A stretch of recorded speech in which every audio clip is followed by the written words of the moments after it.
Hey there guys, and welcome back. On this week's show, part 2 of our resin casting project.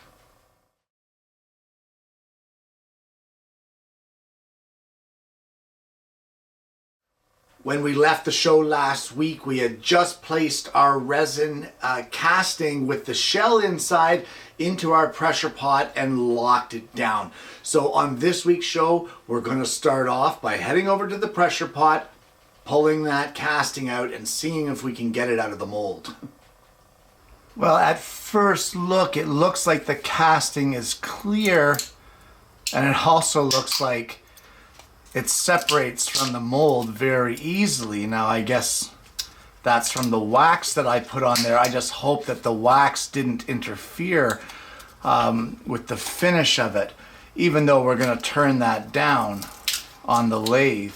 Now, it looks like it's coming off nice and cleanly. This is the cleanest I've ever had it come off of one of these cups. So I'm hoping it's because of that wax. So there we go. And now we just have to separate it from this plastic. Wow, that came off really nicely too. All right, so here we go. What do we do with this from here? Well, honestly, guys, this is going to be turned on the lathe. So I guess that's where we can start, is by chucking this up and getting it ready for turning. Well, I've used a collet chuck to get this on the lathe. I've added support at the tailstock with a live center just until I get it rounded and leveled out. And that's where we're going to start. We're going to rough this thing to round without taking too much material off.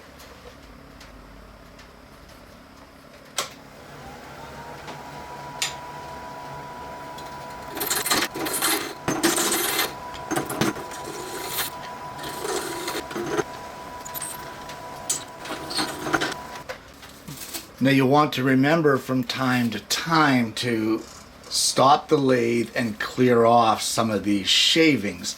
But you can see here we've got some areas right here where our mold divoted in that are not quite round.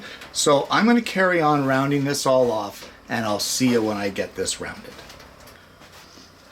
Well, at this point it's pretty much turned round. It's not perfect, but we can fine tune it afterwards. I want to remove the tailstock support now, and I'm going to turn this around almost like a dome shape at the top. And then once we get the shape that we like of this resin, then we're going to start the sanding process.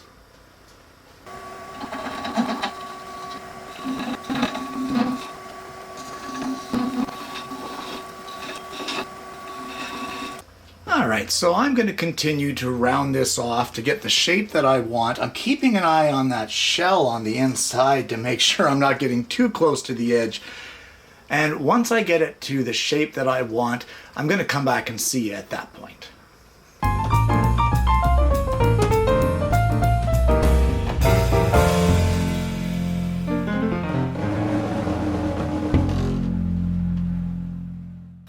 Well, with the shape of our resin pretty much the way that I want it, I am now going to start the sanding process. I know this doesn't look much here.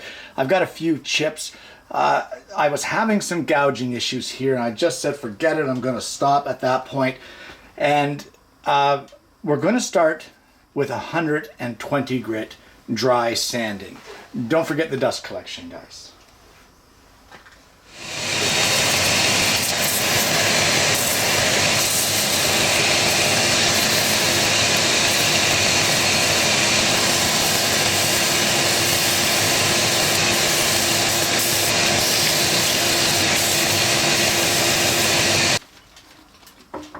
Now this sanding here at the 120 grit mark, this is the crucial sanding of all of them.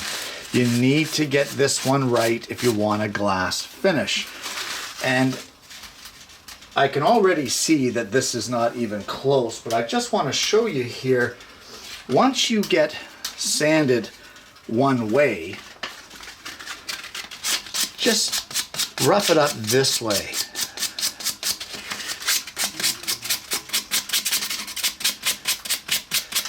And what this does is it's going to give us a contrast and show us where we need to work more.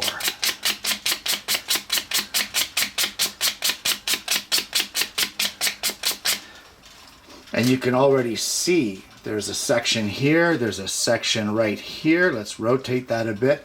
There you go, there's here and here. So you can see that we still need to get those lines out.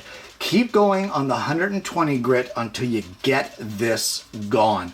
All of those, I guess horizontal lines we'll call them, have to be gone with the 120 before we can move on to the following grit. Well, you can see here I've gone the opposite way again here just to see if I've got it to what I need it to be. And we're just going to get some denatured alcohol here and turn it on low, and we'll just give this a wipe and see what we're looking at.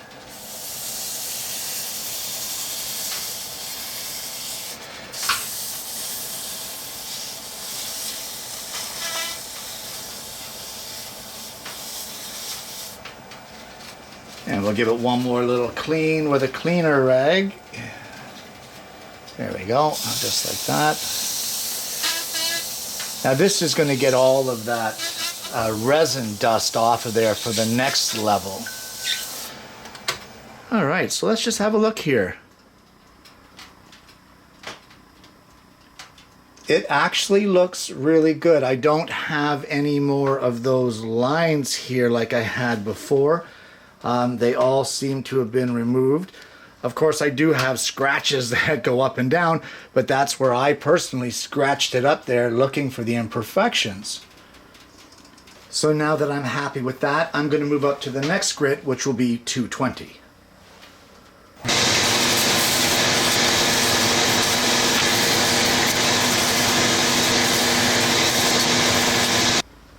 And again, with some denatured alcohol, we're just going to clean it up and see how we're doing for scratches.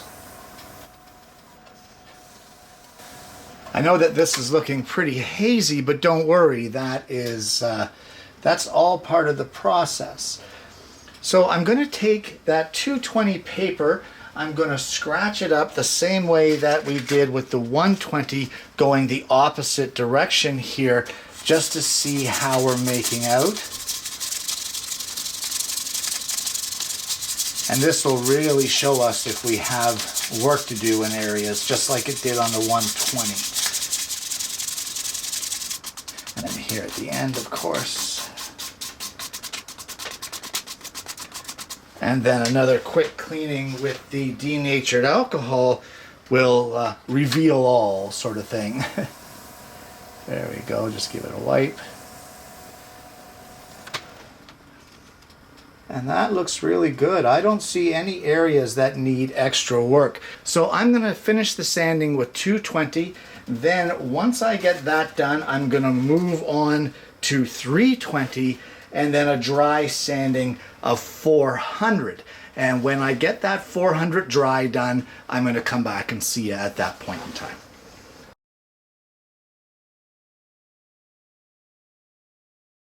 Well, now that we're done with the dry sanding right up to 400 grit, we're going to move on to wet sanding.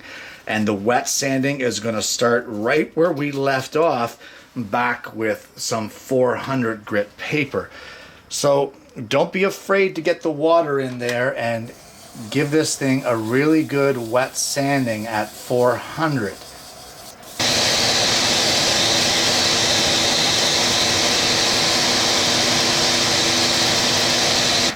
And once you think you're content with your 400 wet sanding, again, clean it up with that denatured alcohol, get all of that dust off of there, and you can really see how you're doing at that point, see how clear you're getting it. That denatured alcohol is going to show you all those imperfections as well. It's going to show you how well you're polishing it. This is looking really good. So I'm content with that 400 grit, and I am going to move on to a 600 grit wet sanding.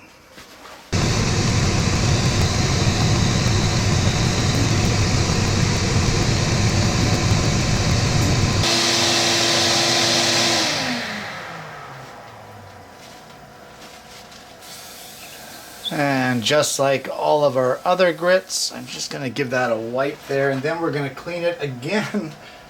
Getting tired of saying it, but the denatured alcohol.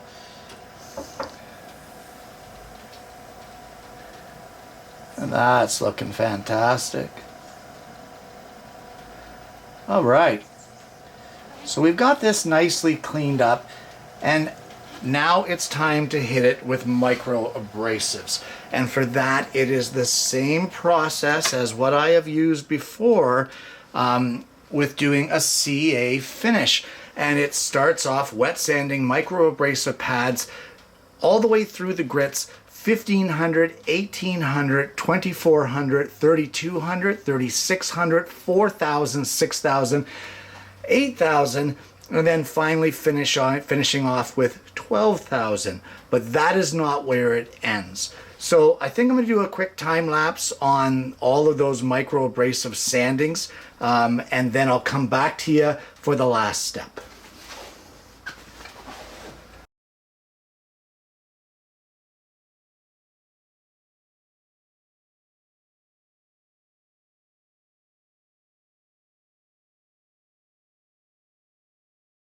Well, at this point in time, while the finish on it is half decent, we need to get it a little shinier. And for that, we're going to do a buffing on the lathe. And the first process is a triple E compound that will take out all the minor little imperfections. Then we're going to go to a white diamond honing paste. And from there, we're going to hit it with a coat of carnauba wax and really give it a good high-speed buffing. And when I get that done, I'm going to come back and see you. Well, truth be told, I wasn't happy with the finish that I ended up with. And after doing all of it right up to 12,000, plus the triple E, plus the diamond, plus the wax, I wasn't happy and backed it all the way up to 600 wet and redid it all again. And trust me, if you're not happy, back it up. Don't be afraid to back it up a couple grits and see how you do, because that's unbelievable. That I'm happy with. But I'm not happy with the fact that it just sits there on its own. So now we're going to head over to the lathe and we're going to turn a base for this thing. Well, the base for this project is really nothing special. It's a scrap piece of mahogany that I had up in the rack.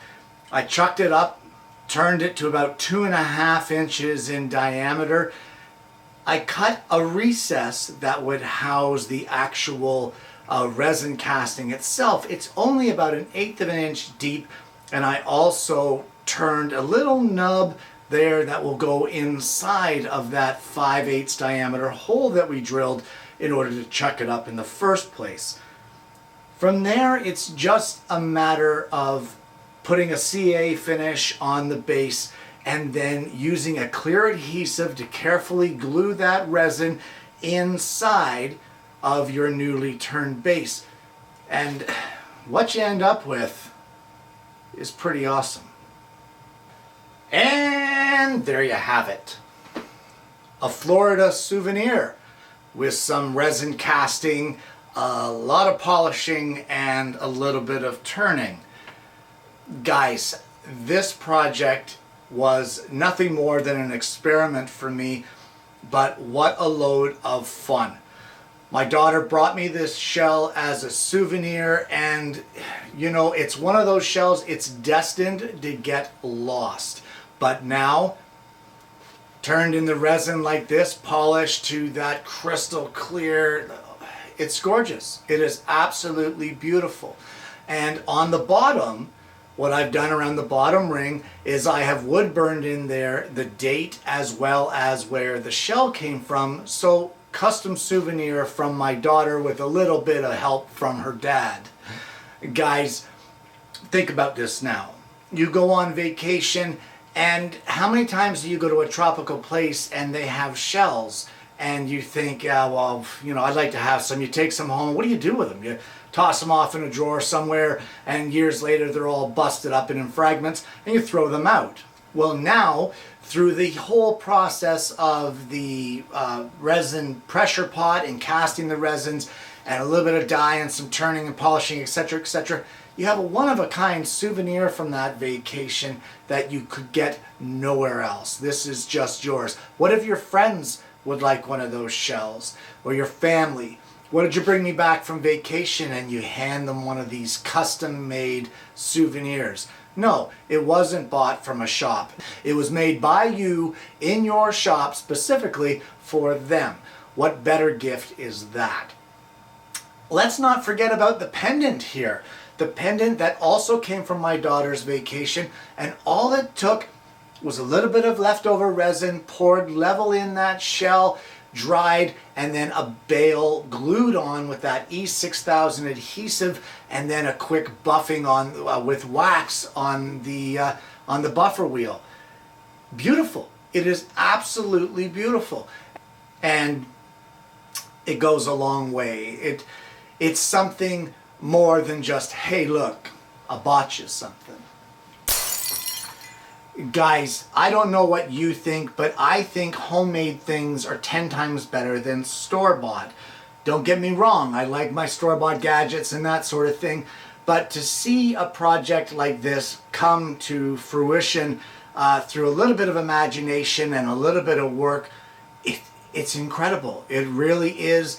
And I'm telling you, if you want to make your family happy, make some of these souvenirs for them, and I'm telling you, they'll love you forever, guys. They really will.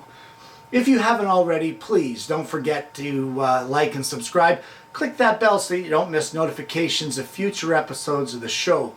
Guys, I hope you're going to try it for yourself, and I honestly hope you're going to join me again next week when I bring you yet another Alternative Tuesdays.